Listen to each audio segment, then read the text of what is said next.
Well, greetings and welcome to The Dividing Line. Today is a much anticipated program. I'm a little surprised by that. I only mentioned last week. I just sort of had the thought cross my mind. We ought to do a program where I talk about sort of an introduction to debate, the process, how I've learned and grown in debate preparation, things like that over coming up on, oh my goodness, 35 years. Yeah, this August will be a 35-year debating career. Currently sitting at 193, working on as many as we can, given that I really wasn't doing anything for 2025 for a while. Not that I was just going to sit around and do nothing, but didn't know what the result of the election was going to be, so didn't really know. So I mentioned that on Twitter, and boom, everybody's like, "Oh, I want to hear that. I want to hear this." Okay, well, cool. We definitely need the next generation to start stepping up. I'm talking. Well, I'll go ahead and tell you. I'm talking with the apologetic dog, Jeremiah, over in Jonesboro. We're trying to pray that we can put at least one, maybe two debates together in like a month and a half. And I will do a straight shot. I've already looked at the distances to drive to Jonesboro, and Jonesboro is not far from Conway, so I can maybe pop in and do a little something for the seminary while I'm back there. But do some tag team stuff because most of my debates have been just myself, and I think that's a lot easier, personally. But I have done some tag team debates. Did one in 93, I think. I think it was 1993 at Boston College. And, of course, Jeff Durbin and I have done two, both of which have turned out to be somewhat infamous, including the antifreeze debate, which a lot of people remember very, very well. So, anyway, I thought, well, okay, let's do it. Let's put it together. Let's talk about some of the tools you can use. I'm not saying that this is the only way to do it. This is just simply how I've done it. I think there are certain rules that need to be utilized to get things done right. I think there are certain aspects to debate that need to be there, or you don't have debate. I do not believe that the political debates, when Joe Biden and Donald Trump were sitting there insulting each other, I don't consider that debate. You do not have equal time. The moderators are not even close to unbiased. You don't have a single thesis. And in that process, the audience suffers. I do debates primarily for the audience that is there and the audience that will view 10, 20 years down the road.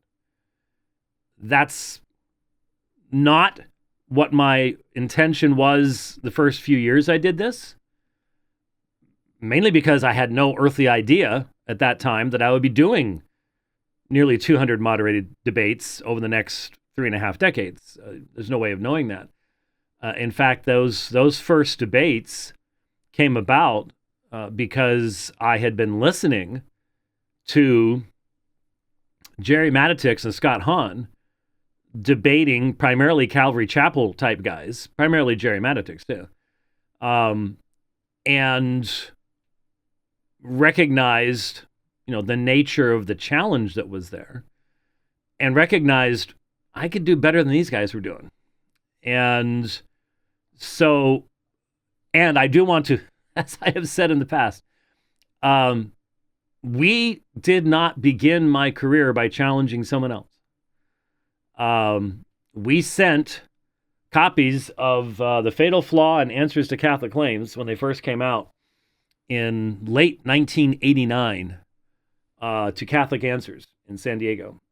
And very short period of time later, the phone rang, and I believe it was Jerry Matitix directly called us and wanted to know if we would do a debate. That may have been, no, that was probably mid '89. Yeah, because the debate was in August, as I recall, August of '90. So it been yeah. So it was May or something of '90, somewhere around there. Anyway, what? Well, don't forget to add in the fact that prior to this, you were a frequent guest on local talk radio. And in some of those circumstances, they love to pit you up against some pretty wild and crazy people. Oh, very wild and crazy people. You went up against people, Tom Likas. You were a guest of Tom Likas, Bob Mohan. Bob Mohan. Man, I wonder if he's even still alive. No, he's not. He passed away. He moved up to Montana. He passed away like 5 years ago, I think. Really? Yeah. That's sad to hear. But, and we have some of those recordings actually on our Sermon Audio channel. Yes, I know. Those very early recordings.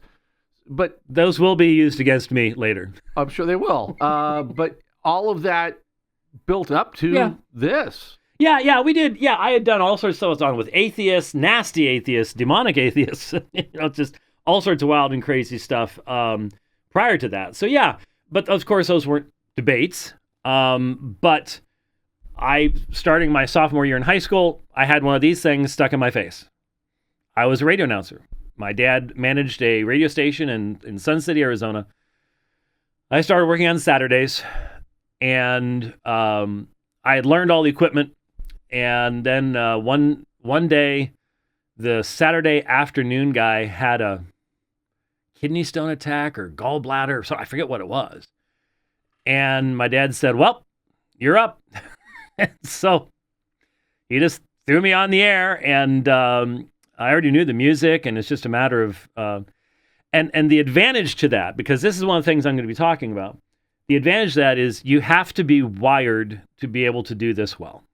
And what I mean by that is there are a lot of people, I might as well start here. There are a lot of people, and I've said this over and over again, there are scholars so far beyond me, it's not even funny, know so much more in other areas, who should never debate, should never, ever, ever debate.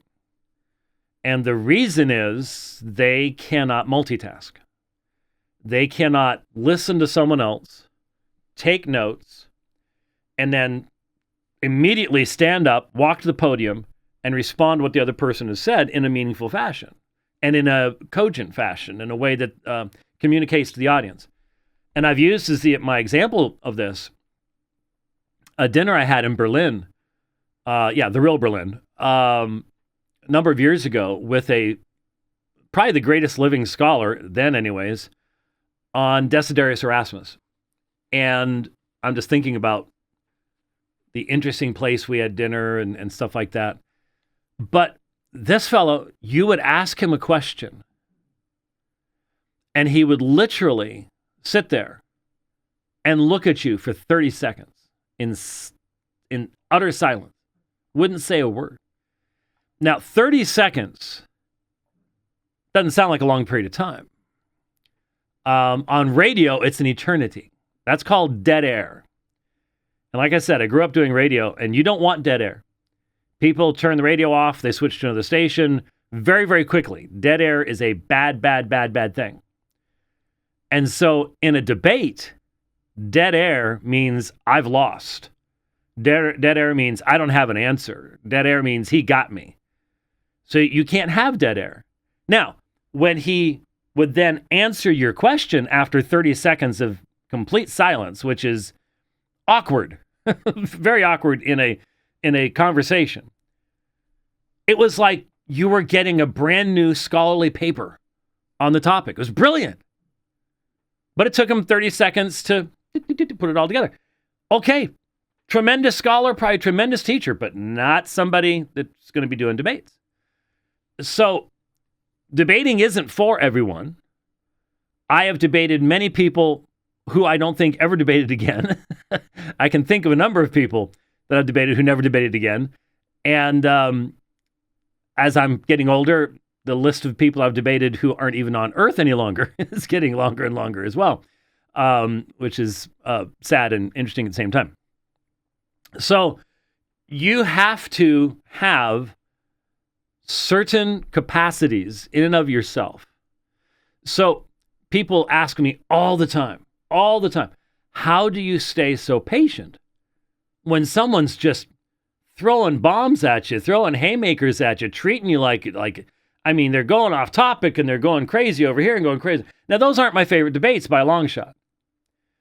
But I will tell you, in that very first debate, the first debate took place at St. Cyprian's Catholic Church in August of 1990 in Long Beach, California, against Jerry Matitix. Jerry Matitix, the first ordained PCA minister to become a Roman Catholic. At the time, he was the darling of Catholic Answers. Now they sort of wish they had never crossed paths. But Jerry Matitix always out-talked me. He could always talk faster than me.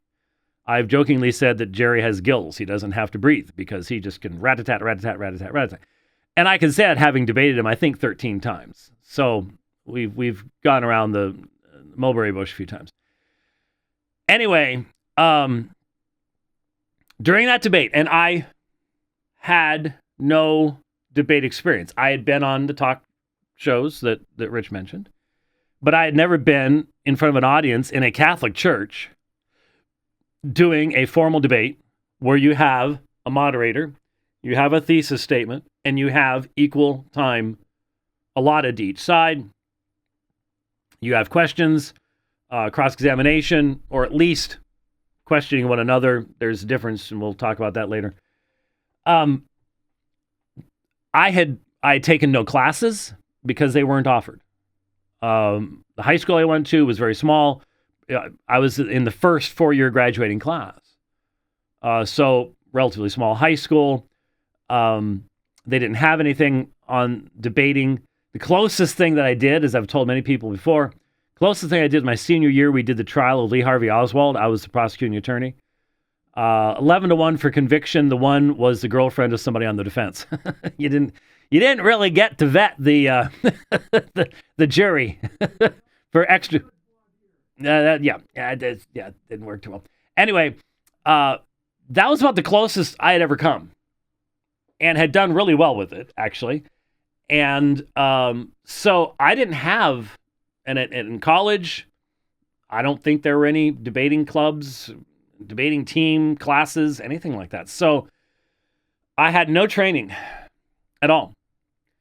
The most of the training I had at that point in time was years and years of standing outside the General Conference of the Mormon Church in Salt Lake City and the Easter pageant of the LDS Church in Mesa, and having entire groups of Mormon missionaries and LDS people and stuff like that throwing stuff at you. And, I would normally control those conversations. And you have to know how to do that. You have to be able to express yourself clearly. You have to be able to focus on certain individuals. You've got to be able to go back and forth. So when Jerry started becoming aggravated and agitated, something happened. And I'll never forget this. He's starting to get more and more into this because I'm not responding the way that the people he's debated before have responded. They start falling apart and they start getting angry and throwing stuff at him and stuff like that. I'm not doing that. I'm staying focused. I'm giving answers that he's not accustomed to hearing. And so he starts sort of losing it. And I remember after the debate talking with other people about it. And what I likened it to was if someone's losing their cool, then what I want to do is I just want to keep giving him more rope. You want to lose your cool? You're losing the debate. If you're doing that, I'll give you more rope. I don't need to get in the way. Here. If I escalate with their escalation, I'm defeating myself in so doing. And so, over the years, there have been especially some of my Muslim opponents have gotten a little bit on the crazy side, and you just give them more rope, and let them hang themselves. That's it's just, my dad was a very patient man, so I got some of that from him, not as much as he had, but my dad was a very patient individual. So that's just, you have to be wired to be able to do that kind of thing, to be able to respond that kind of thing in a public setting. So some of my background helped. Like I said, radio announcer, microphone in front of me is never, that freaks a lot of people out. Having a microphone in front of someone's mouth, having a camera out there, or even more than a camera, having a audience. I mean, I think the largest audience I've debated in front of was at Biola with Shabir Ali. And that was 2,500, 3,000 people. None of that bothers me. It doesn't get in the way of my being able to focus upon what I'm supposed to be doing. And it doesn't cause me to forget about why I'm there in the first place. And that's something else. So next thing, why do you wish to debate? Why do you want to do this? Very often I will have young men come up to me after debate. I think, again, the Biola debate comes to mind, and the just huge number of young people that came up after that debate, and they're asking how they can get into Christian apologetics and stuff like that. And I tend to throw cold water on them because they've not seen everything that went into being able to do that kind of thing. My standard response is, if there's anything else that you can do and be in obedience to Christ, do it, because you didn't see the years of poverty that you had to go through, I think, to be able to get to this point. So why do you wish to debate? What do you want to do? And my intentions have certainly clarified over the years. Those first few years, it was just, we're addressing these issues. The first, I don't even know how many debates we did before we did a debate on a topic other than Roman Catholicism. I think it would have been up in Salt Lake with Jason Wallace. We finally started debating Mormonism. And believe me, Mormon debates are highly unusual. That's why they've pretty much stopped. But they were very, very unusual. And then it wasn't till 2006. So yeah, it was 16 years in before we had the debate with Shabir Ali on Islam. And I don't remember the first debate with an atheist, a formal debate with an atheist, other than the radio programs and stuff. So Roman Catholicism was the main subject for quite some time that we were focused upon doing debates on. And so initially, it was simply a defense of the faith. You're not, at my age, I think so in 90, I was 29 years old. So I wasn't yet 30.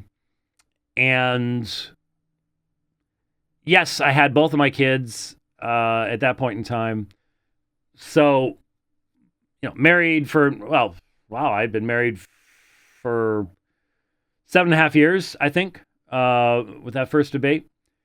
And so I just didn't have the long-term view of things. And I had not just sat down and thought, why are we doing this? How do I want this to be valuable 30 years from now? I wasn't thinking along those lines as yet. But certainly over the years, as the range of topics that we have addressed has expanded, and if there is anything where we are by ourselves standing out in the field, it's the breadth of material that we address. There are people who can go much more in depth in a particular area, but there aren't that many people that can do as broad an area of debates as we can and have done. Everything from text criticism to Islamic history to early church and all sorts of stuff in between, Mormonism and everything else. So obviously down the road, the attitude really became, I really had to clarify things, and I have developed longer term goals. So, I want to finish well, and I want what we do to produce a body of work that will be valuable decades after I'm dead. And that will also encourage others to get involved in doing this kind of work and in giving a defense of the faith. I wasn't thinking about that in August of 1990 at all. I did not have anyone to learn from. I didn't have anyone to go to say, hey, it looks like I'm going to be doing debates. Got any pointers? I didn't really have anybody like that. So that, for me anyways, thankfully, I always have been a churchman. And so I wasn't just trying to go off by myself and do something that is actually spiritually dangerous. I would not suggest that anyone who does not have a good, firm foundation in the church and in their faith to be doing something like this. A lot of the stuff that I see on YouTube these days, where you got the young guys in their basement and the ceiling fan going in the background in their t-shirts doing quote-unquote debates, it's dangerous. It really is. It's, Alpha and Omega, we established a rule a long time ago when we went out to Easter pageant and stuff like that. You need to be a part of a sound local church to be involved with this, because it can be spiritually dangerous. So you have to ask yourself, why do you want to debate? Next, you have to ask yourself, who's your audience? Who are you debating for? And a lot of people don't even think about that. But it determines a lot, especially it determines your opening statement. It determines, when you've listened to your opponent's opening statement, how you're going to categorize the statements that he's made. Because you have to have a lens as you're looking at these things. I wonder, this is my older Remarkable tablet. Let me pull up. I guess I could have used this on the new Remarkable, but this is the one that I wrote on. Come on. Yeah. Huh. Let's see. Okay. All right. Good.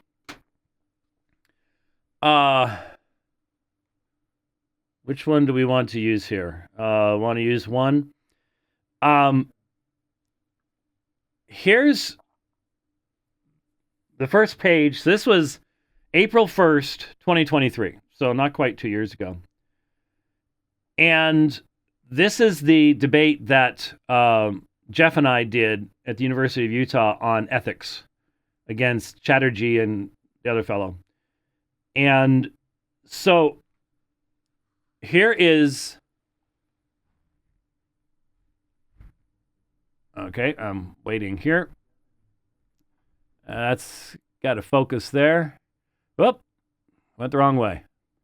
There you go. Hit that focus button there. Try it again. That's getting close. There we go. So that's the first page of my handwritten notes taken during the course of the debate. And so notice up in the corner it says 2010 10 5. So that was the outline that I had written down real quick. And you'll notice I have certain things outlined. So I'll talk about that later. But you notice what you're doing in a situation like that is I'm writing this stuff down as they are saying it, okay?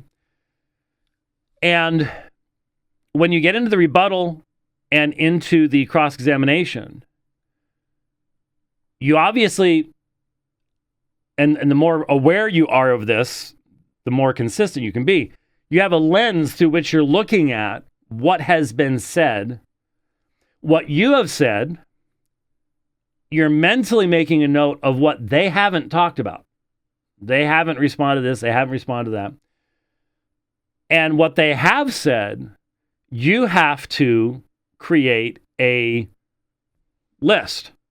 What's the most important? What's the second? What's the third? What's the fourth? Well, what determines that? The lens through which you're looking at it, and that lens is, who's your audience? Who are you debating for? And it was, 5 or 6 years in that I started to think about, all right, when I'm looking at the audience that is there, you have your opponent. And sometimes that's an opponent who is a professional. They are very committed to their position. And it's highly unlikely you're going to be changing their mind. Sometimes you debate people where it's not quite that position, not quite that way. So you might change their mind. But most of the time it's someone who's doggedly committed to a particular theological position or anti-theological position. On your side, you're going to have a certain group of a slice of the pie of people who are going to agree with everything you say. And they're not going to hear a word the other guy has to say. Okay? They just want to see you rip and snort, and they're going to agree with everything you say, and there's no danger they're even going to hear what the other person's saying. Then, aside from that, the next slice of the pie are people on your side that are going to be very friendly to your side, but they're going to hear what the other side has to say, and you can encourage them to stand fast in the faith. You can maybe answer questions they've always had. You're hopefully encouraging them to continue this conversation. So if you're debating Mormonism, these are the people that are going to go out and they're going to witness to Mormons and they're going to do so well, that kind of thing.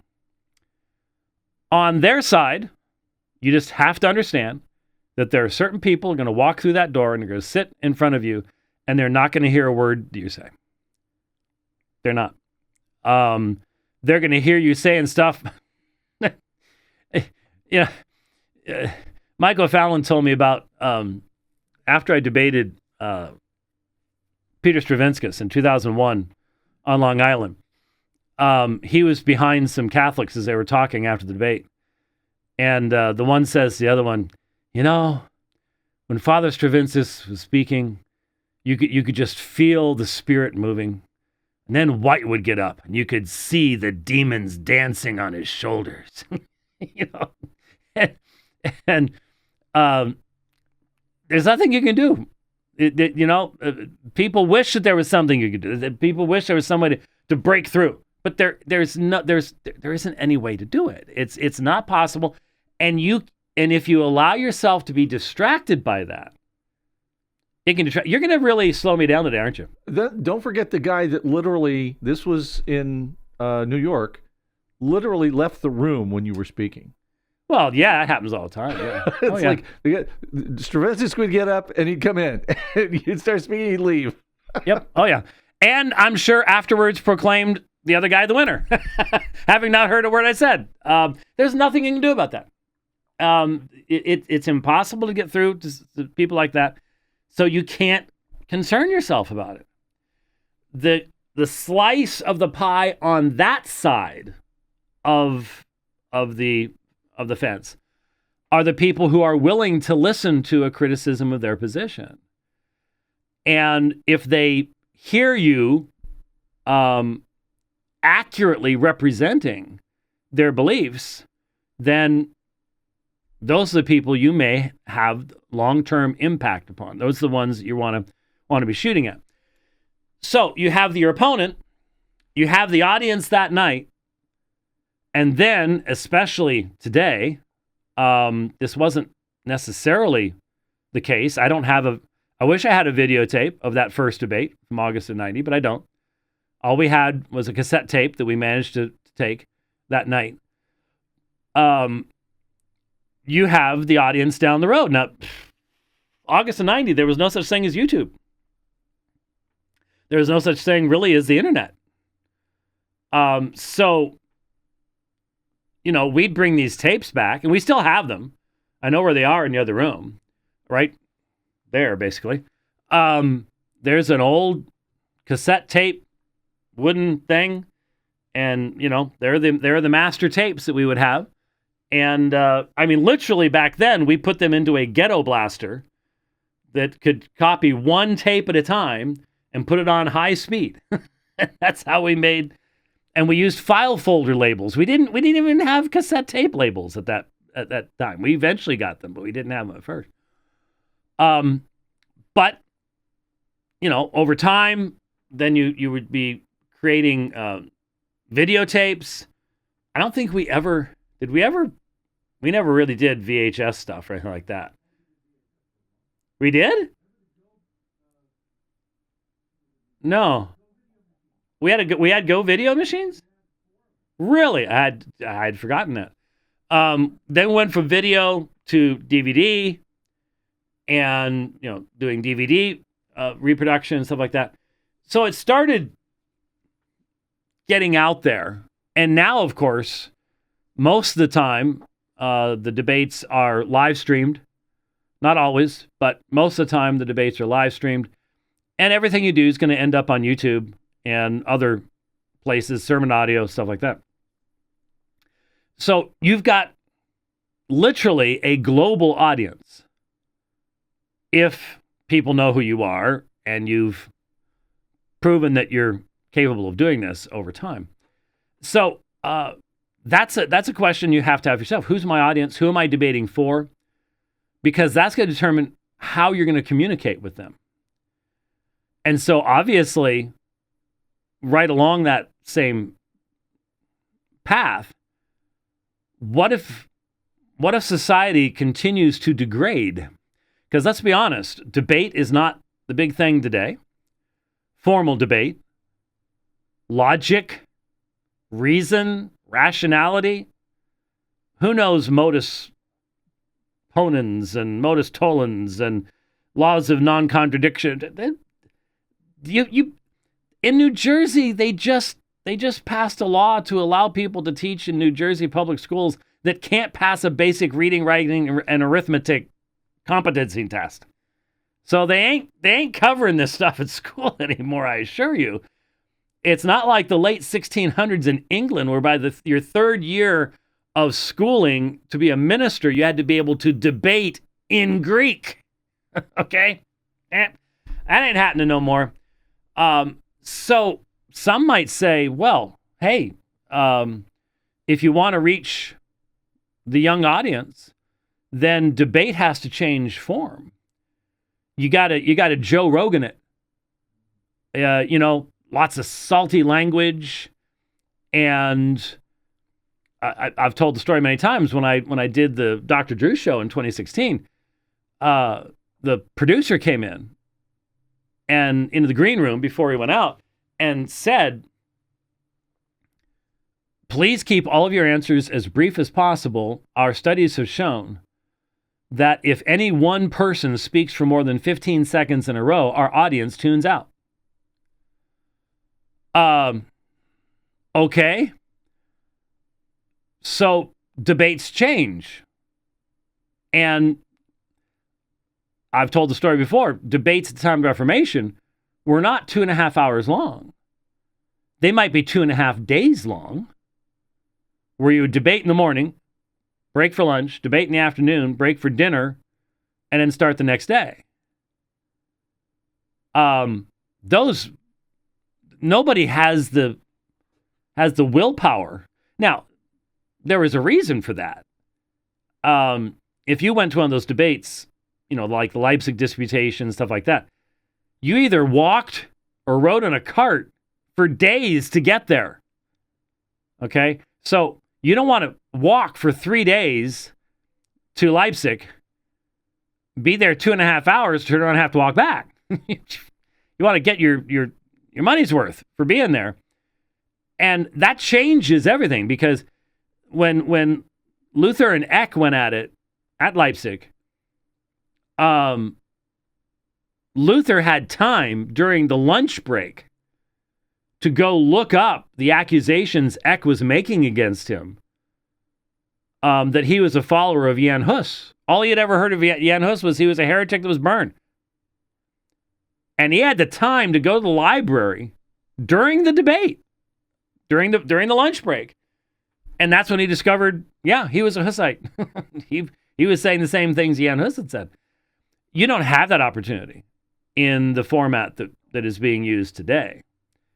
And so someone could argue, hey, 20 years from now, debates will be 20 minutes long and be primarily done by memes, or something like that. Well, I think there is a minimum requirement in light of how God has made us to be able to address important issues.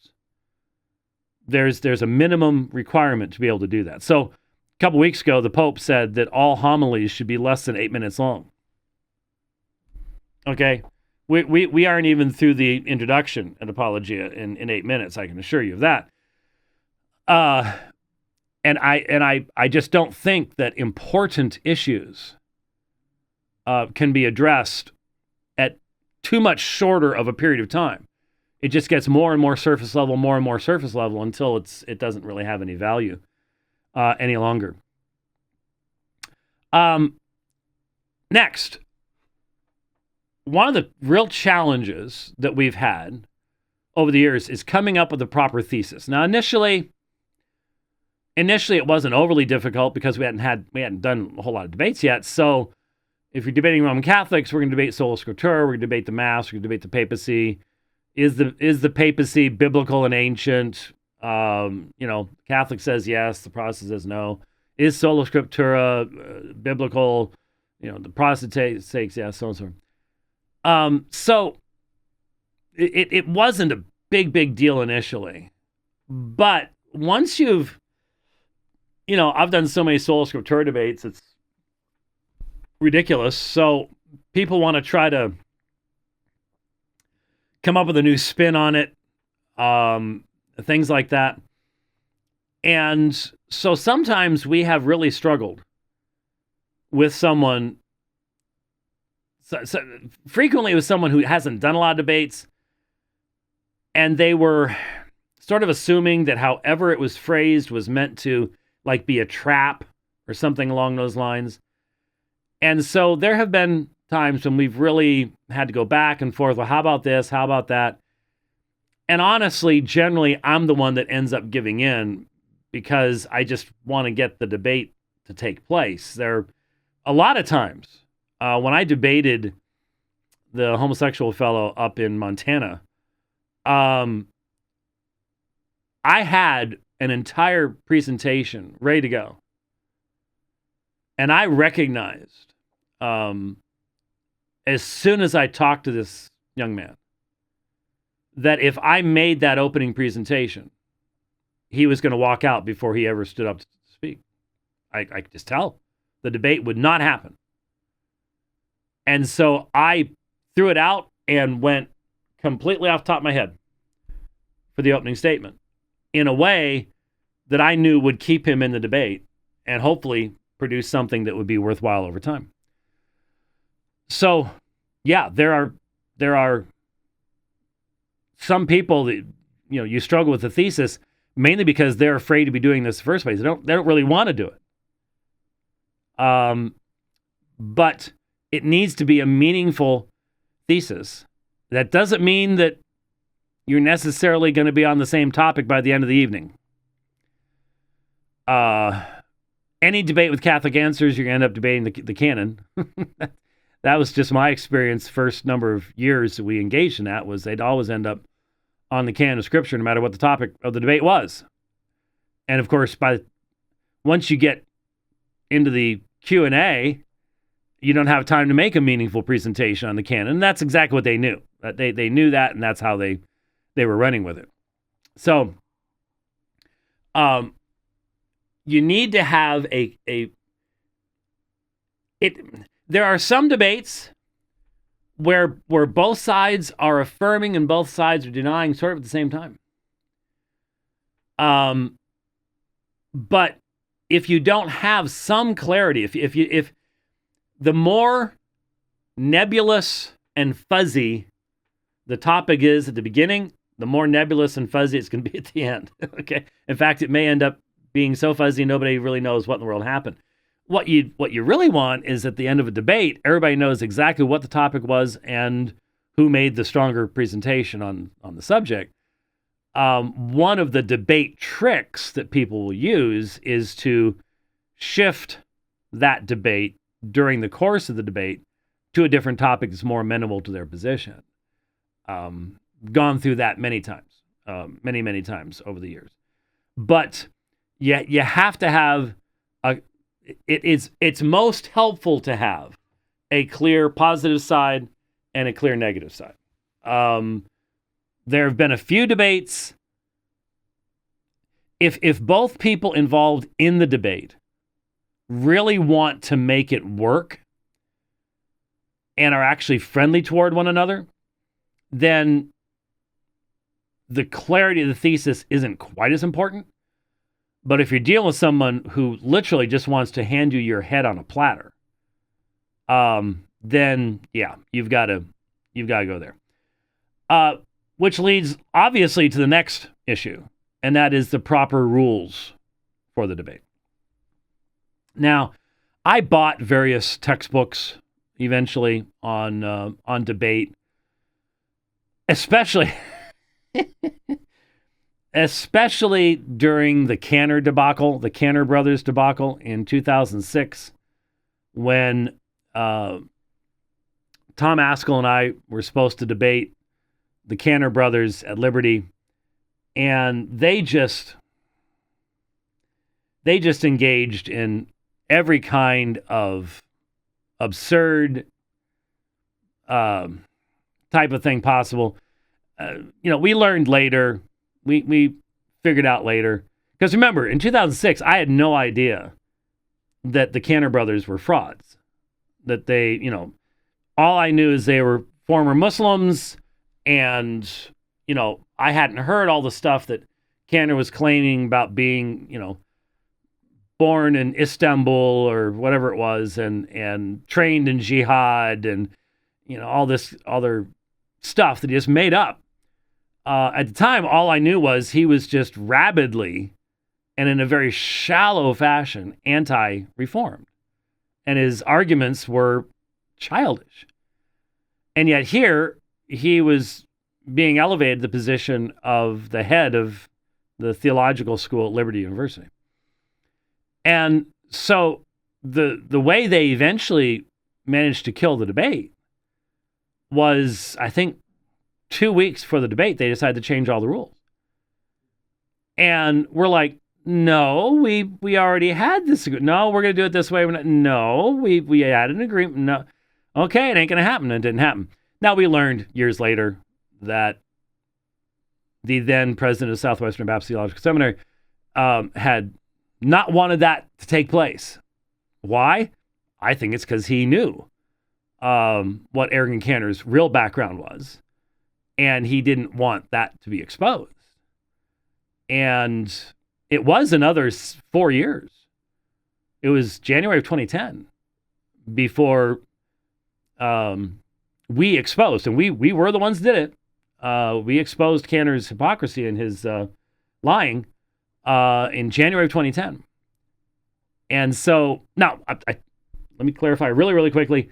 Amongst Christians, we were the ones that did that. It was a Muslim who had contacted me. I was flying to London. And right before I left, he contacted me and said, "Did you know that Eric Cantor claimed to have debated Shabir Ali?" And I said, "I never heard that. You'd have to provide me with the links." He said, "I'll send them." And I literally saw them at my gate in Philadelphia. I was making my connecting flight to Heathrow. And then I got to listen to the links once I got to my hotel in the UK. And so he was the one who gave us the information. So the Muslims were on him before we were. I don't want anybody to think I was claiming that for myself. But I was the one who then contacted Cantor and said, here's these links. You claim here to have debated Shabir Ali. I know Shabir Ali. I've debated Shabir Ali. I contacted Shabir Ali, and Shabir Ali has never even met you. Would you care to explain this? And that was the day. That was the day that Arrogant Candor decided to destroy his own life. He really did. He decided to double down. He got Norman Geisler to defend him. He got all these friends to defend him. But it didn't work because it wasn't true. And it all fell apart. So I didn't want to mislead anybody there. But they did it by changing the rules of the debate. So you need to have a moderator. Now, if both people in the debate actually want to make it work, the moderator will be bored. Okay? I mean, I've moderated a number of debates myself. And it's just keeping time and keeping track of whose turn it is and where we are in the cross-examination and announcing stuff for the audience. It's not that difficult to do. You do have to keep track of where you are, but it's not hard. Now, if people decide to misbehave, then things can get interesting. And poor Ken, old Ken Cook, moderated the second debate that I did with a well-known atheist, and I'd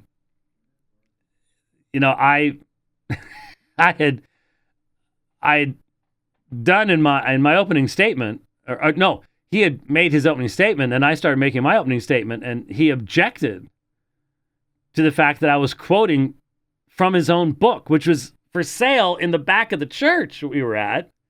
He was selling it, but he was objecting that I was quoting his own book.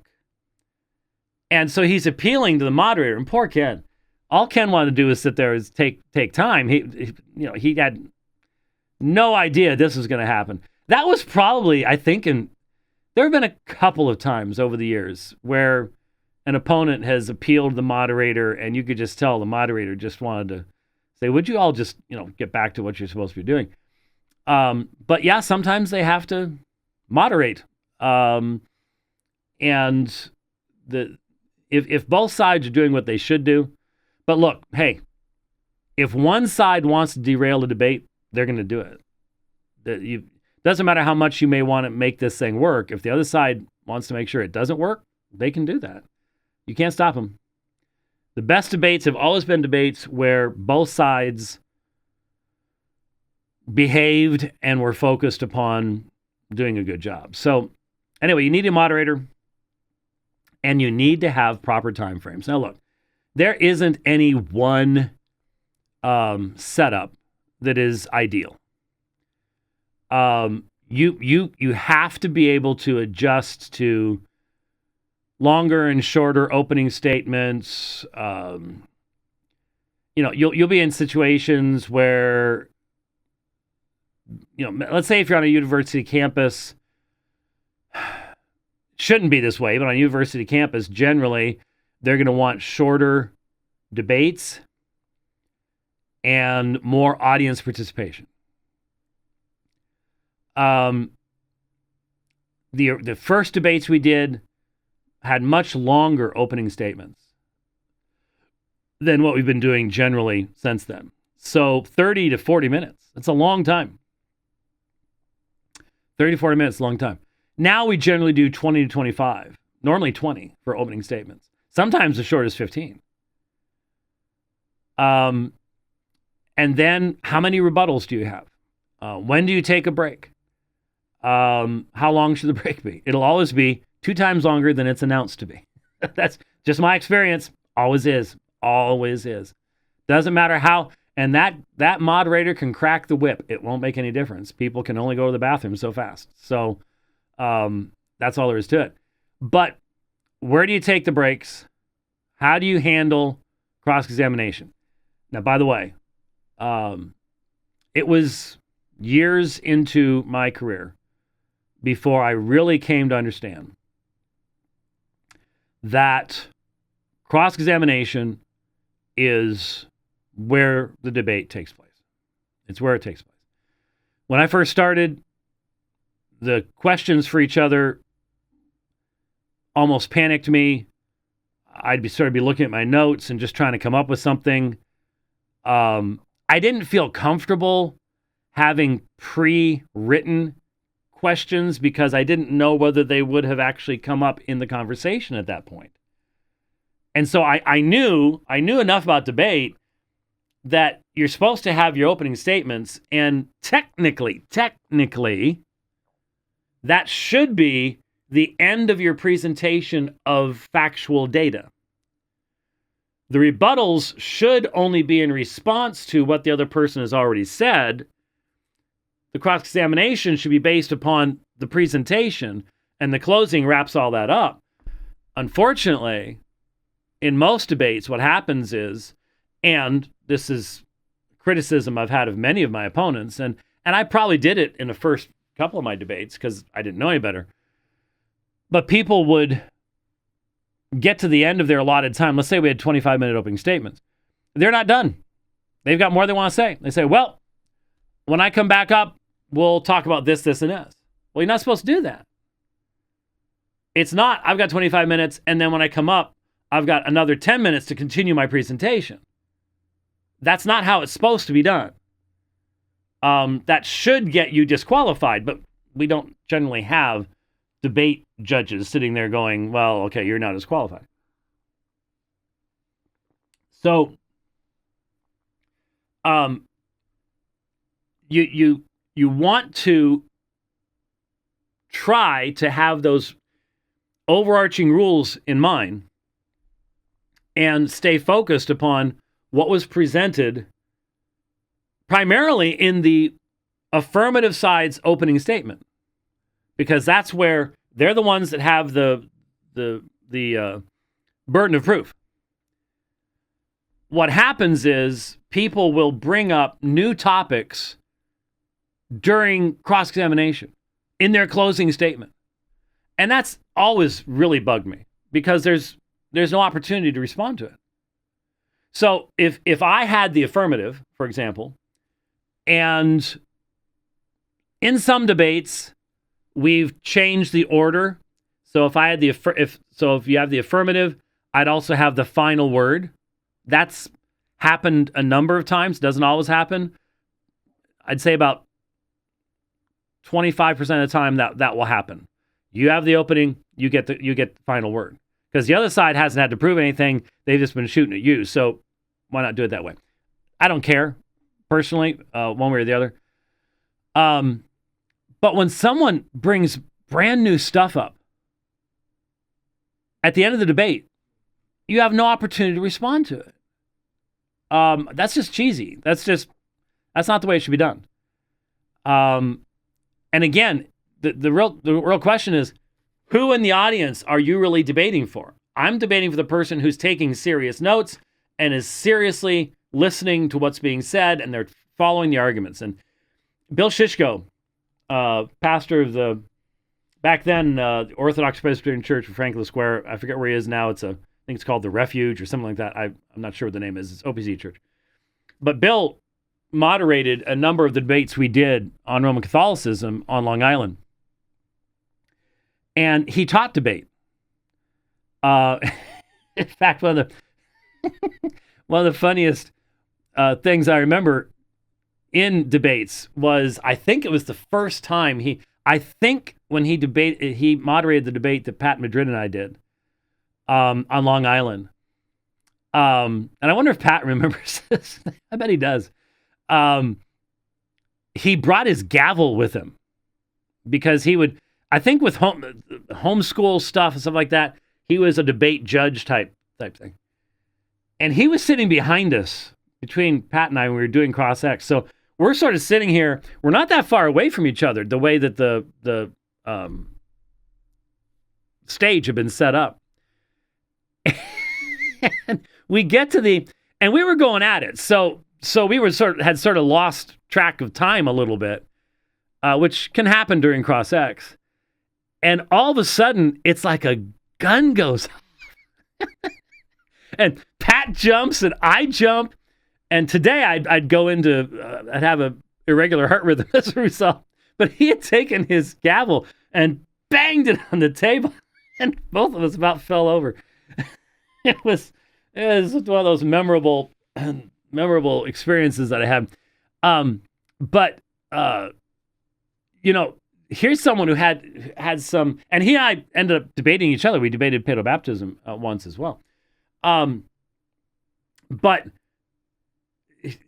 he would keep control.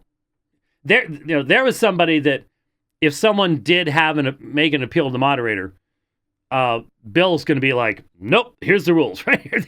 That's the way it goes, and that's the way it should be. It's good. But anyway, the time frames go back to. I have so many stories I could tell. That's the danger of doing this program, and I realize we've already been going for nearly an hour, and I can't believe it. Because I could fill the entire time. Just I've done 193 of them, and the sad thing is, I'm forgetting some of them. I mean, I don't go back and listen. I should just gather all my debates up and just do an entire trip where I'm doing nothing but listening to my old debates at high speed. It would probably do wonders for my memory. But anyway, having the proper time frames, vitally, vitally important. And it will change depending upon where you are and upon the topic. I mean, like some type of deep historical topic. You can't do 15-minute opening statements. You're just not going to get there. It's not enough time. And you want your audience, when they hear the last of the closing statements, to feel like they understand what both sides had to say. That's really important. Okay, cross-examination. In the first years, we didn't really have meaningful cross-examination. We had timed questions.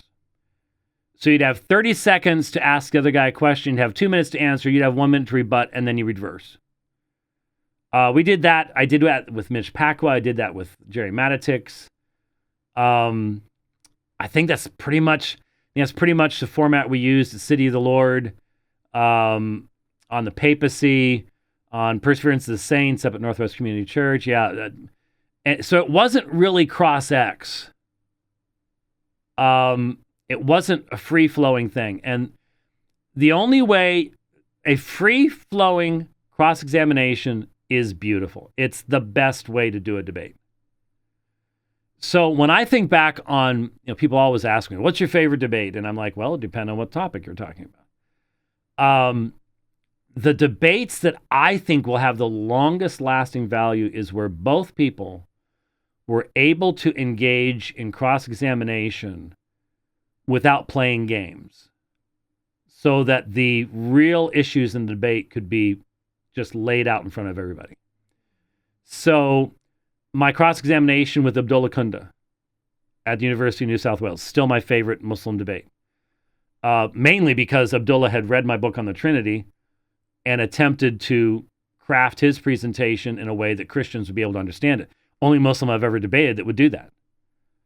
But the cross-X, the last 3 debates with Mitch Pacwa, the first 2 were some of my earliest debates. We only have them on tape, on audio tape.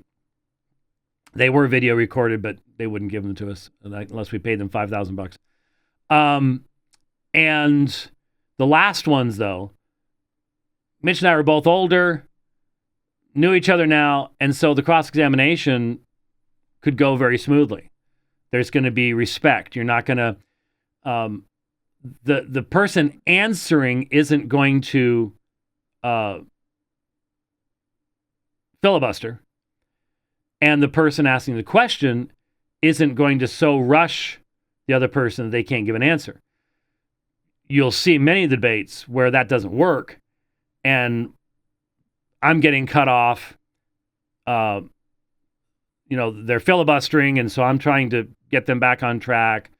And so they're complaining about that, and you can just sort of tell. Some guys I've debated a number of times. Sometimes the debate was good, and sometimes it wasn't. You couldn't tell who was going to show up. I could name names on that one, but I won't for the moment. Anyway, but cross-examination is where the debate takes place. It really, really is. And I don't know when I first really came to understand that. But once I did, I found that I excel at cross-examination. And I do. The biggest thing that I notice, I mean, just last year, in setting up debates, my opponents wanted to minimize cross-examination as much as possible.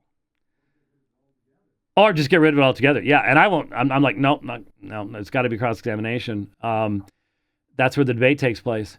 Because they know that's where I excel. And I excel because when I hear someone's argument, it's almost like I can see it. I can see where the inconsistencies are. And so I can go for that. If it's a biblical argument, a lot of my opponents don't know the original languages, and so they know if I start going there, they're in a whole lot of trouble because they've maybe made claims they shouldn't have made. They can't necessarily respond, whatever it might be. But cross-examination is where the debate really, really does take place. And, I wanted to tell the story. In 93, when we went up to the World Youth Day in Denver, 2 debates, one at Denver Seminary, the other at a Presbyterian church in the Denver area. At Denver Seminary, after the debate was over, now I was debating Jerry Matetics. They were 3.5 hours each. They were long debates. And the first night was New Testament evidence. Second night was patristic evidence. And I had a fellow come up to me. He seemed like an older gentleman to me then. He was probably my age now. I had a fellow come up to me. Don't know who it was. And by the way, sir, if you're watching, I would love to hear from you. To be honest with you, probably not still alive. This was 93. That was a long time ago. But it's possible. And this fellow came up to me, Denver Seminary. He says, appreciated the debate. That was very, very useful. I just want to suggest to you that you probably want to slow your presentation down because, I had been listening to Jerry Matetics and Jerry, machine gun type stuff. And I didn't have anything else really to go by. And of course, if you've ever watched collegiate debate, you can't even understand what they're saying. And as if that's debate. It's meaningless.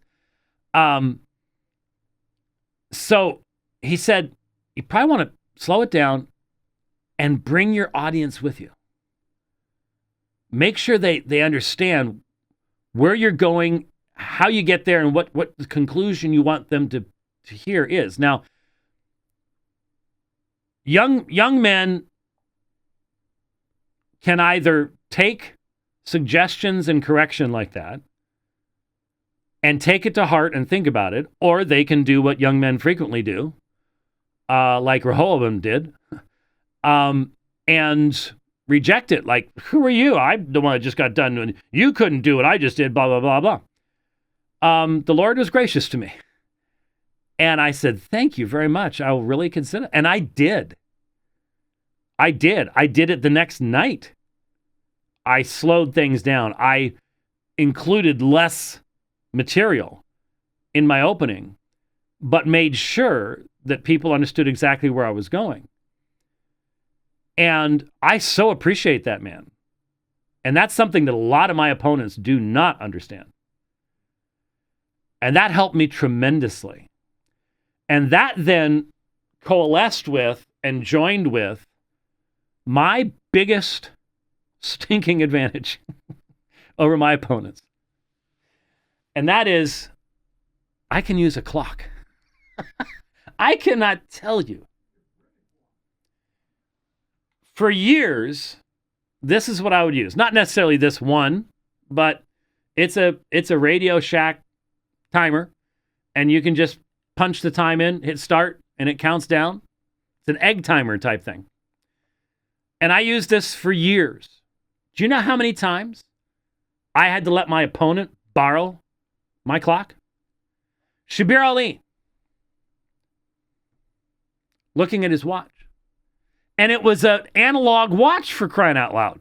How could you even know?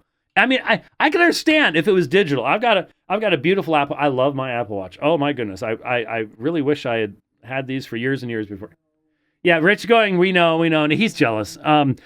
But, I could have this has a really nice timer on it that would work in a debate just fine because it does the thing where it's got the thing going around so you can just visually see how much time you have just by glancing. You don't even have to think about the numbers just by glancing at it. So this would work fine. But this is what I used initially. The only disadvantage to this was it beeps at the end. And I didn't necessarily want, beeping on the recording and stuff like that. Unless it was when the other guy was speaking. And so I would set my timer for the other guy has 10 minutes for his rebuttal, 10 minutes start. And if it was obvious he was struggling to keep time, then my timer's going off and I'm just sitting there. Oh, is my timer going off? I guess your time's up, isn't it? Yeah, it is. Stop talking. There have been people that I've debated. It just did not matter. They could not stop in time. They couldn't do it. So now what I use is my iPhone and the timer function. You can easily set it for 20 minutes. You hit start, and if you tap it again, this is what you get. And so you get this circle, and you can't tell right now because it's just now started counting down, but that circle is going to start disappearing as time goes by. And so just by glancing, you can see a little teeny tiny break there up at the top already. Just by glancing at it, you get an idea of basically where you are in your time frame. And so what you want to do is, especially in your opening statement, if you can do a 20-minute opening statement, wrap it all up, present all of your information, and have a summary right at the end as you're finishing with 2 seconds left, probably the moderator, whoever they are, is going to mention that you did that. Okay? I've had it happen many times.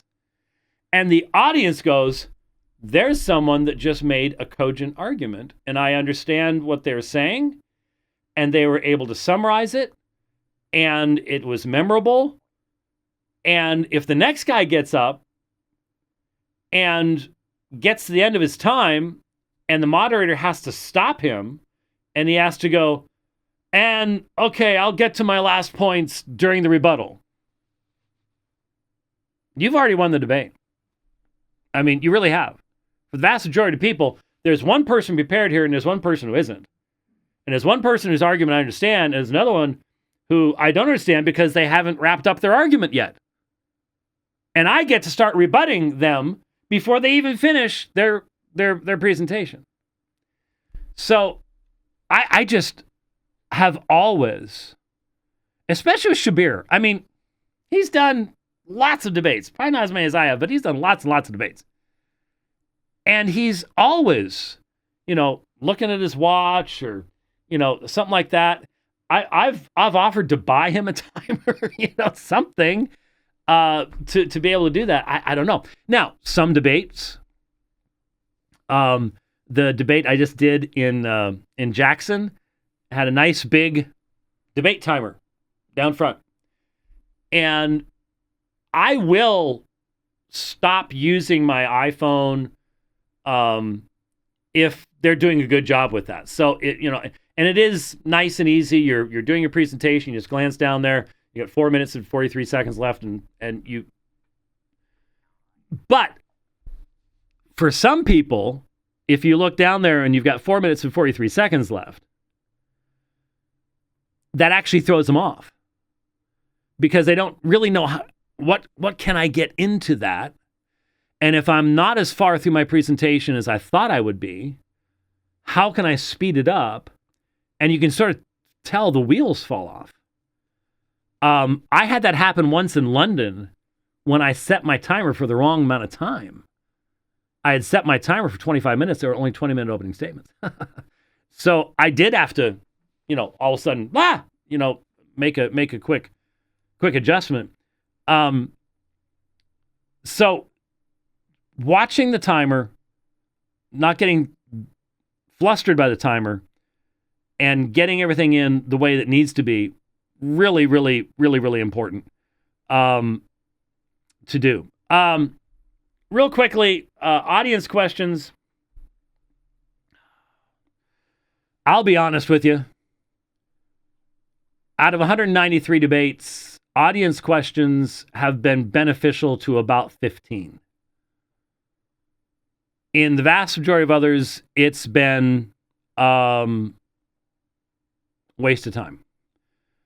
Bill Shishko was the one who kept saying, now if we have a question, it has the squiggly thing at the end, okay?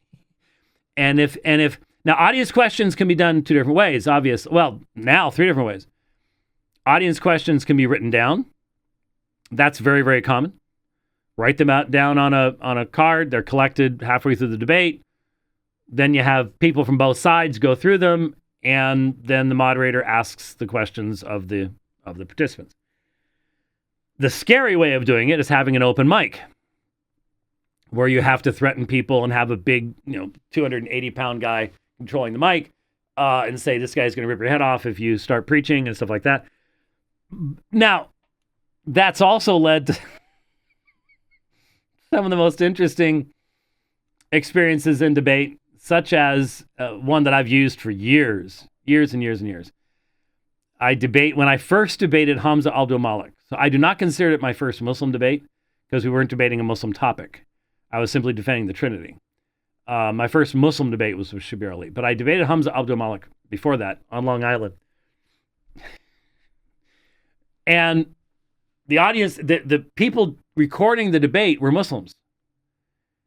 And so they put a wireless, now I think about it, wireless microphone in the middle of the center aisle of the church.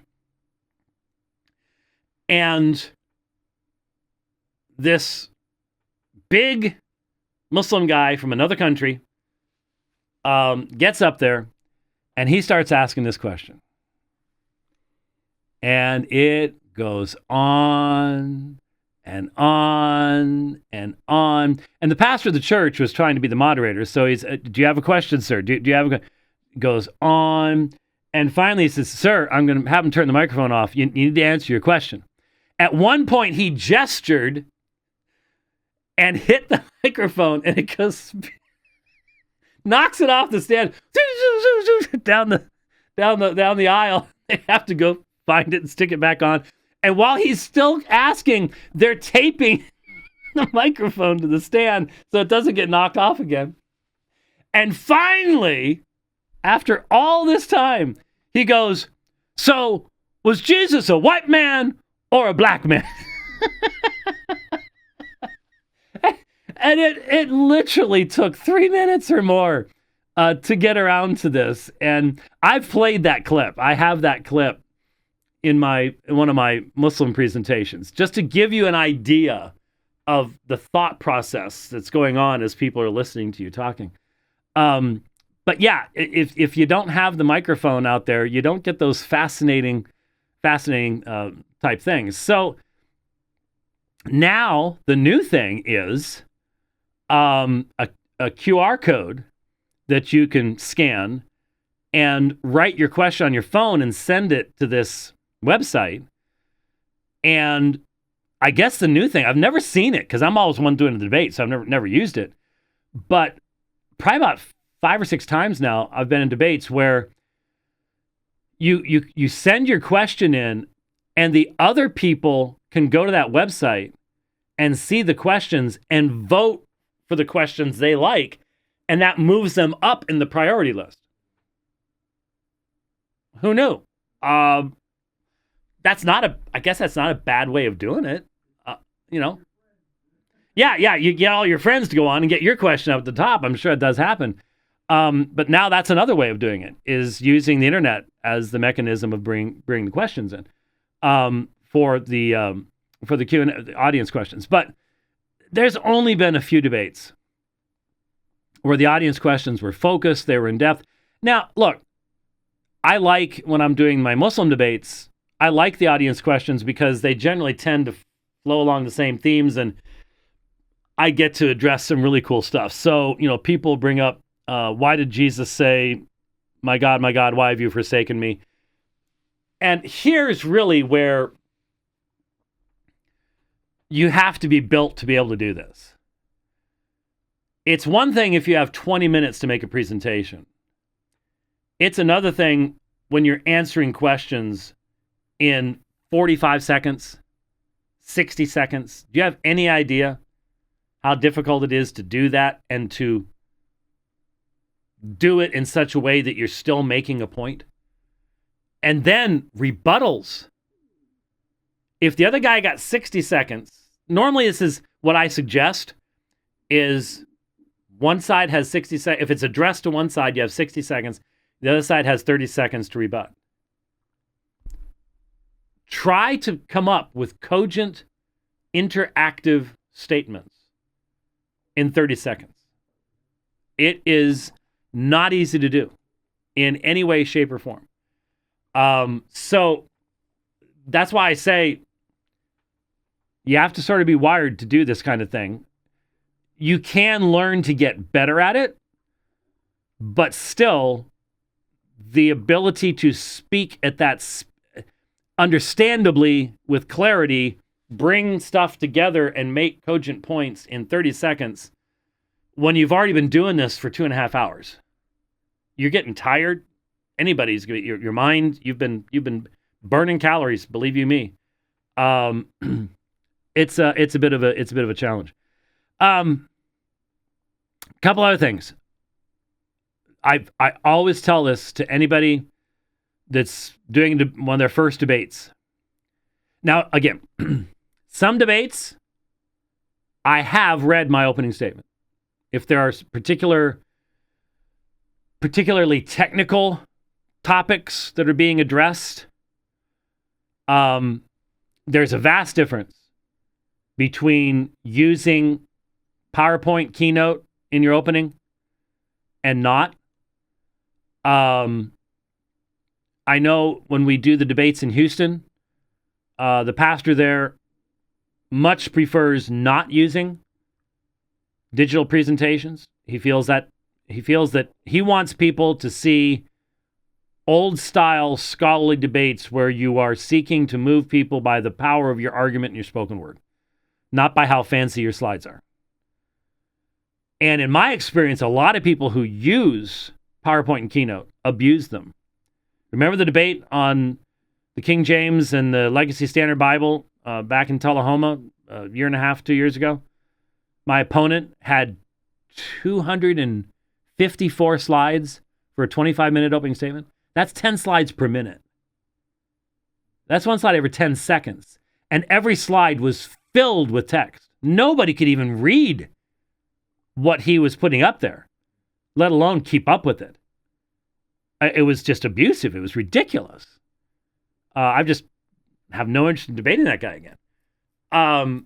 So very often, now look, if the other guy uses a nice presentation, you don't, well, advantage goes to him, really. And some topics, if we're dealing with like textual stuff like that, you've got to be able to put it up there for people to be able to see it.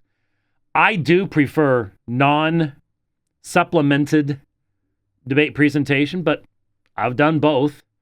I can put together nice keynote slides and utilize them. But here's something to remember. I don't know why I can't explain exactly why this is, but I can tell you that it's true. If you write out your opening statement, now, a lot of people preach from a manuscript, do their opening statement from a manuscript. I've done opening statements from manuscript before.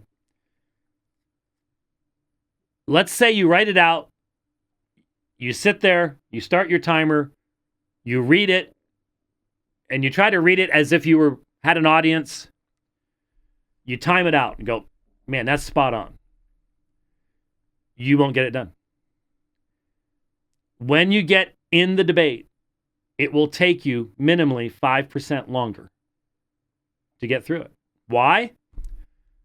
I think it's because you're in front of a live audience and you realize you have to enunciate more clearly, or maybe it's because you're standing and your breathing's different. I don't know. All I know is this. It will take you longer in the debate to get through your opening statement than it does sitting in your office. So aim for at least a minute shorter, and it'll probably end up working out right for you. Just do it. Trust me. I've told that to a lot of people, and they said, you were exactly right. I barely made it through, and I had shortened it from what I thought I'd be able to make it at your suggestion. So it is going to take you longer in the live debate. Couple other things. I know I'm going a whole lot longer than I thought I would. It is so useful. This is something that what's been one of the biggest advantages I've had in all my debates. When I debated Bart Ehrman, I had read every Bart Ehrman book in print. I had listened to all the classes of his that were available. I spent 6 months. He didn't know who I was. He hadn't read a word I'd ever said, had no idea, and didn't care. John Shelby Spong. I had read all his books on the relevant subject. I had listened to everything he had said on the relevant subject. Look at the most one of the classic debates that I've done was against Peter Stravinsky on purgatory. If you want a masterclass on cross-examination from the Bible, the cross-examination of Peter Stravinsky, I can't think of a better one. I walked him first through 1 Corinthians chapter 3. Yeah. And the debate was done. It was over with at that point. His debating career was over with at that. I don't think he's ever debated again. And the point is, he hadn't listened to, in his opening statement, he talks about his conversations with Jimmy Swaggart. Jimmy Swaggart. He has no idea. I'm as different from Jimmy Swaggart as anyone he could possibly debate. But he didn't take the time. He didn't care. Spong didn't care. Ehrman didn't care. And I can name just a few people. The Roman Catholic fellow that I debated on Unbelievable, then we debated in London, then we debated in Belfast. I'm sorry? What? That might be it, yeah. Super sharp and knew my stuff backwards and forwards. That makes for a great debate. You respect someone like that.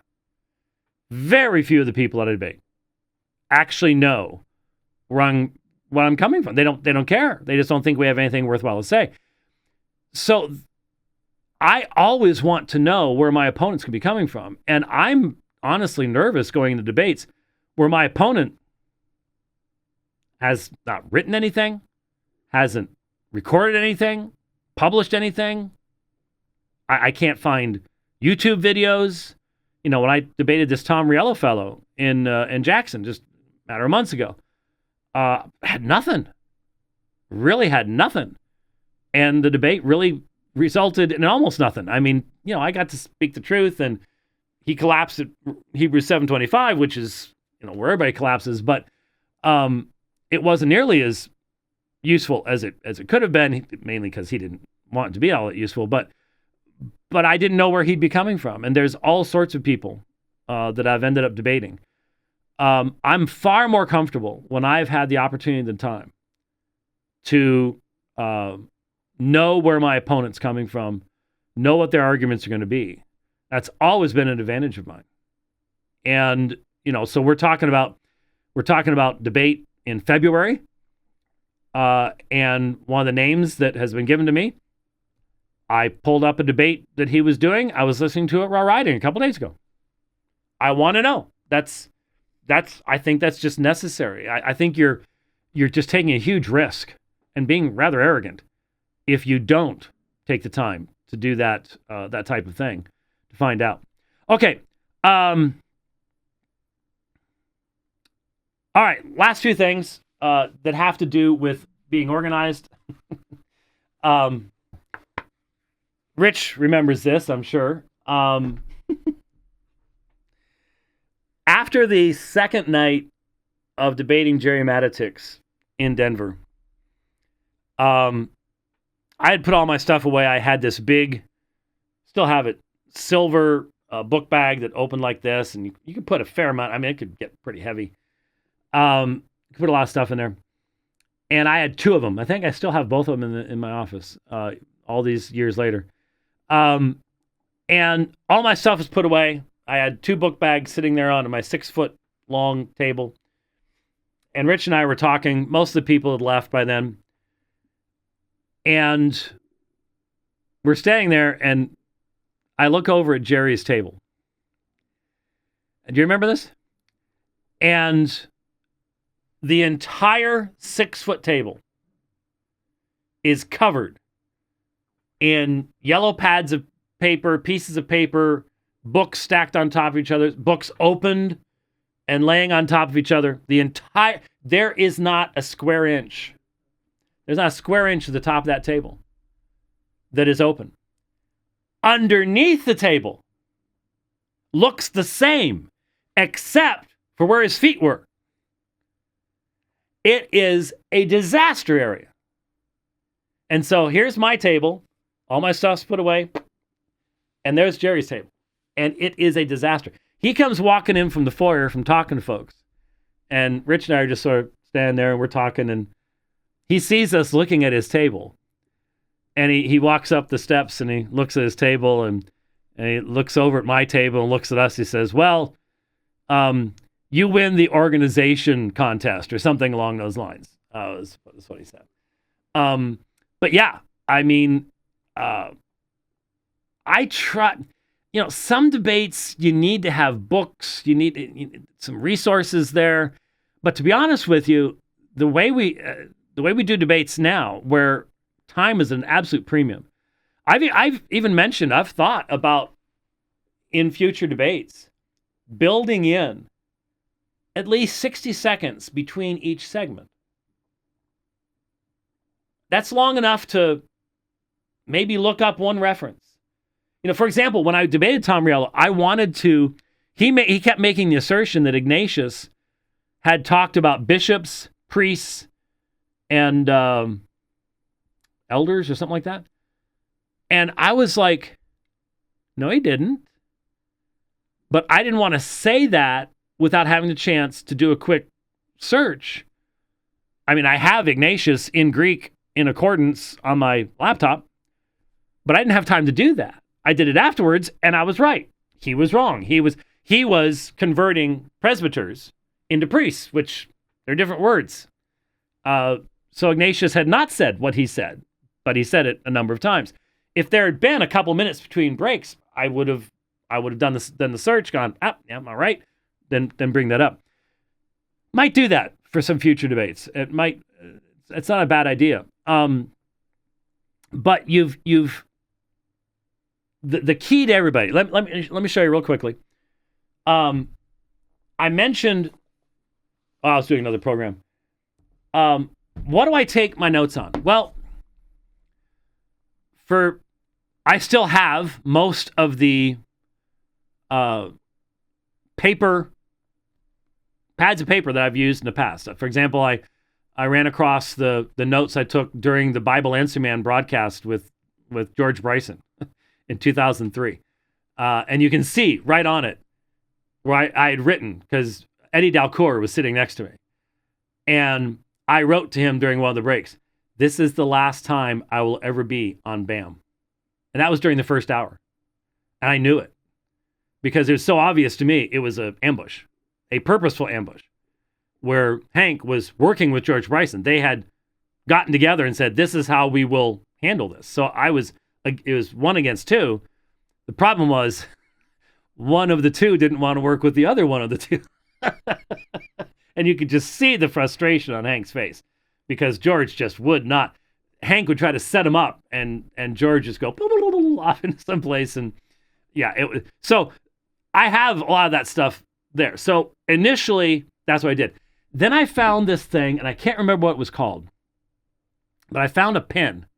I'm sure they still make them, and it's still a really valid way of doing things, that you write on a certain kind of paper, and it records the audio of what's going on. So if I had a kid going to school, going to college lectures. Man, this is what I'd get them, because while they're taking notes, it's recording. And then afterwards, you can go back and you can take the pen and you can tap anywhere in your notes or on your computer, because it'll transfer what you wrote on your computer. When you tap on it, it will play what was being said at that time. I mean, that's brilliant. It really is. And I started using it, to have a backup of the debate, because I did a debate, I forget what year it was, and the guys never recorded it. And I was like, what? And it was an attorney on Reformed theology, and he was one of the best people I debated on. Nobody recorded it. There's no record of it. It's like, great. So that was one of the reasons I did it. But then the other reason I thought, maybe someday someone will say, I never said that, and I could just tap on it and it would play it. Never had to do that. Eventually I moved away from that.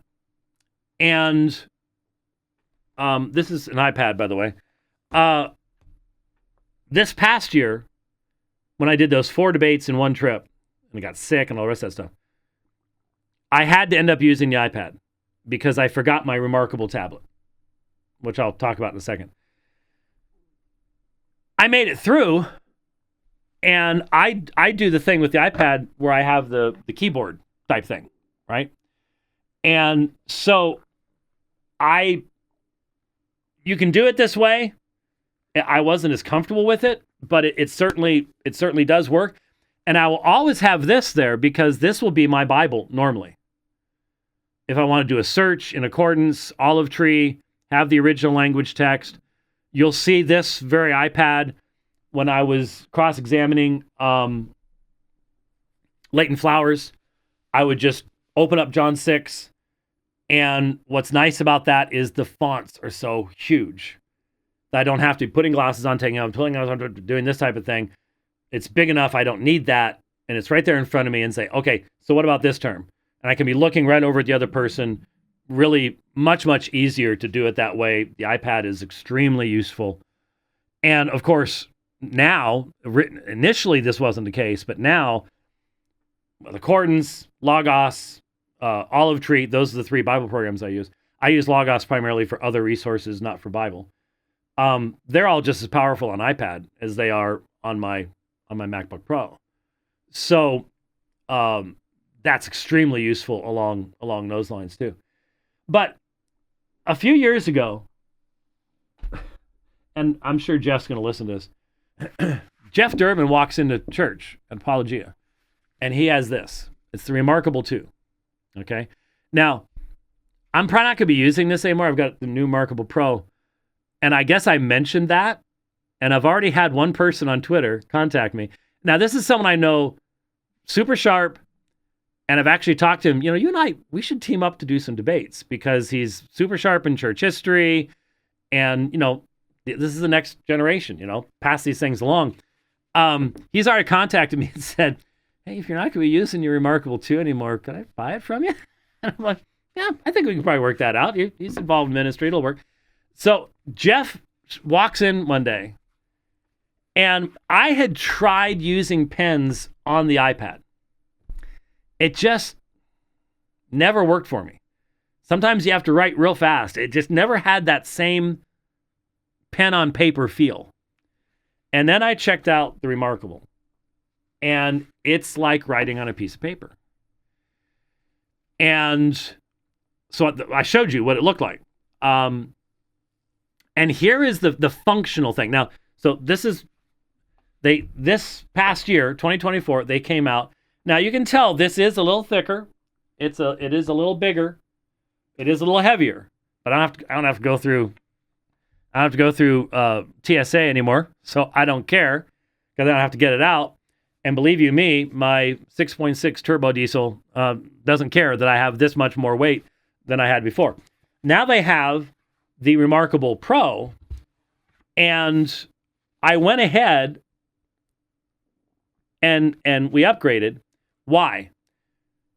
You can't see it in here, but there's a backlight on this. There is some, it's very dim, but there is a backlight on it. And it's color. Now, it's not really bright color, but it is color. And so why would I think that would be worth the upgrade price? Because they're not cheap. I'll tell you. And here's the real functional thing as we start wrapping up here. This is where debate happens in my mind. I'm sitting there, and I can use it if I want to have notes for my opening statement. There are times I've done opening statements with no notes. There are times I've done entire debates without any notes.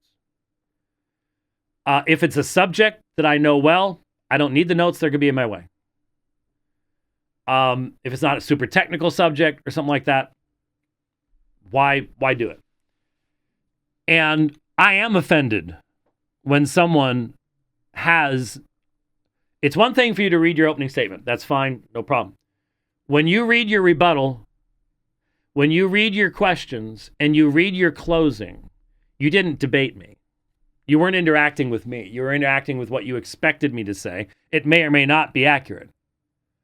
I'd have no respect for that. I'll just be honest with you. I just don't have any respect for that. And that has happened a couple of times with different people. But you're sitting there, and so it has this little pen type thing you have to use on it. I was always worried that I'd lose this, especially when I was still traveling. You know, it's here on the side. 3 or 4 times I've found it in my bag because, you know, it's just magnetically held there. It holds on pretty good, but in fact, the new one holds on even harder. So I do like that. But you're listening to the other person. You're writing as quickly as you can. You've still got to you've got to write legibly enough that you can read your own notes. I've seen people get up there and they're like, oh boy, I had another point there, but I can't read what I said, what I wrote. You're writing these things down as he's presenting them. In your mind, you're using that lens that you've already come up with. And you're prioritizing what's, in light of what I have said, what has he said that I need to get to devote the most time to? Because think about it. If you have 20-minute opening statements and 10-minute rebuttals, you've got half the time. You can't get to everything the other person said. It's not possible. So you have to go, all right, what's the most important things? What are the things that most impact my case in what this person has said?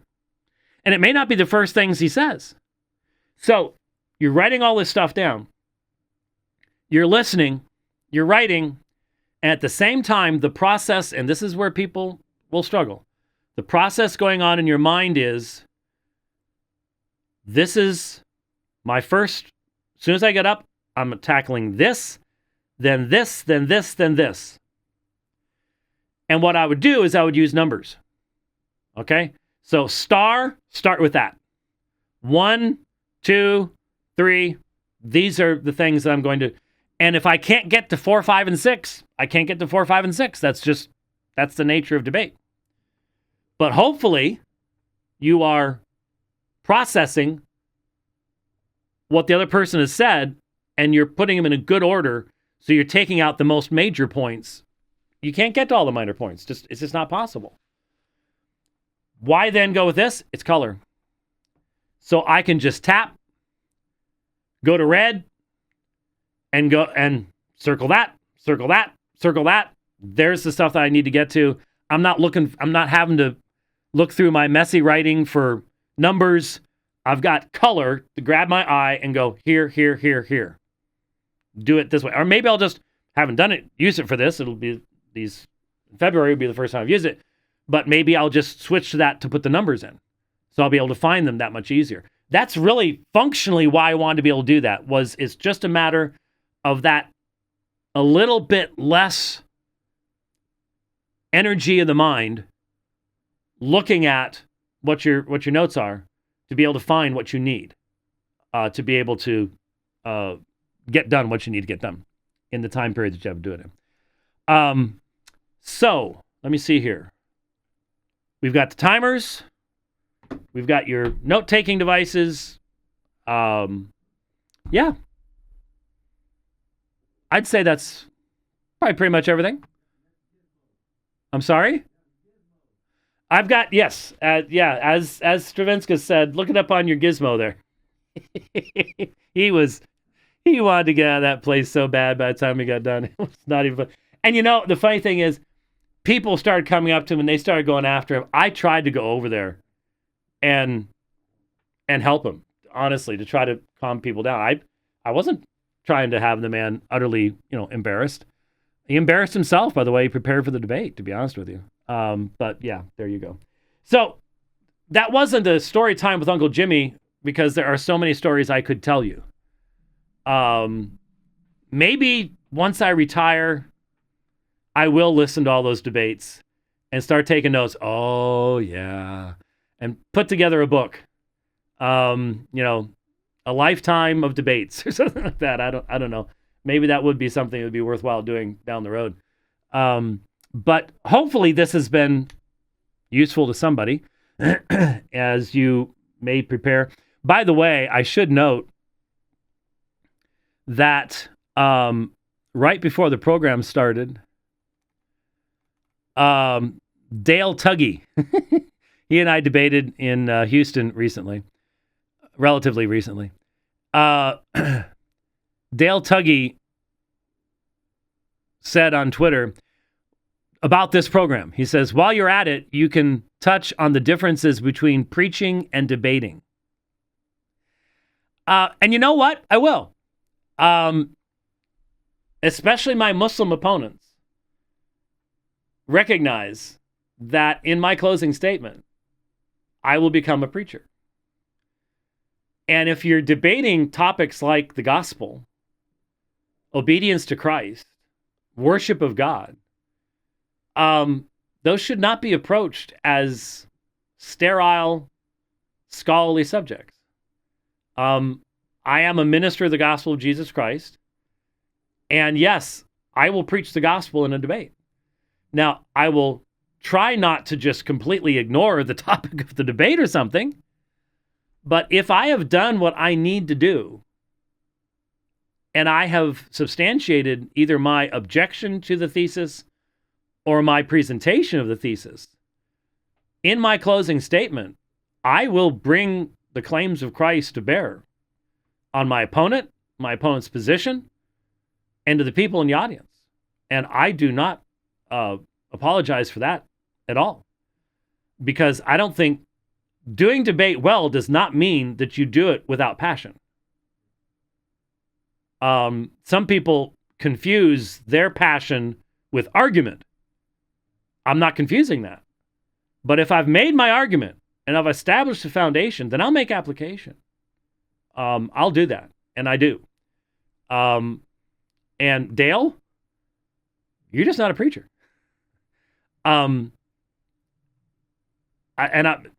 With all due respect, sir, you sound like you're selling life insurance. And people don't understand that. If you're talking about the true God, and you sound like you're lecturing on actuary tables for insurance, people find a disconnect there. They don't understand that. If I'm talking about the worship of Christ, if I'm talking about the Lamb standing before the throne in Revelation chapter 5, standing as if slain, and all the world, everybody in heaven and earth and under the earth are worshiping he who sits on the throne and the Lamb, I can't do that in some cold, dead, bored voice. I can't do it. And I think you need to think about the fact that you do. Why is that? I don't know. Just something that's interesting. In case he's listening, I don't know that he is. But he did tweet to me. And by the way, I should mention, after we had our debate, sent a very nice thank you note in the mail. I don't know that I ever got a chance to reply to it because when I got back from that trip, I think I ended up in the hospital. It was just, hasn't been that wasn't an easy year. So I apologize if I didn't, but I did appreciate that Dale did contact me in that way. And we've talked about doing future debates. I'd like to debate John 1 with him. But again, we have very different approaches, and that's perfectly fine, but also says something about which audiences we are seeking to communicate with. All right, an hour and 45 minutes. Let's wrap it up. Thanks for watching the program today. Hope it was useful to you. We'll see you, Lord willing, on Thursday. God bless.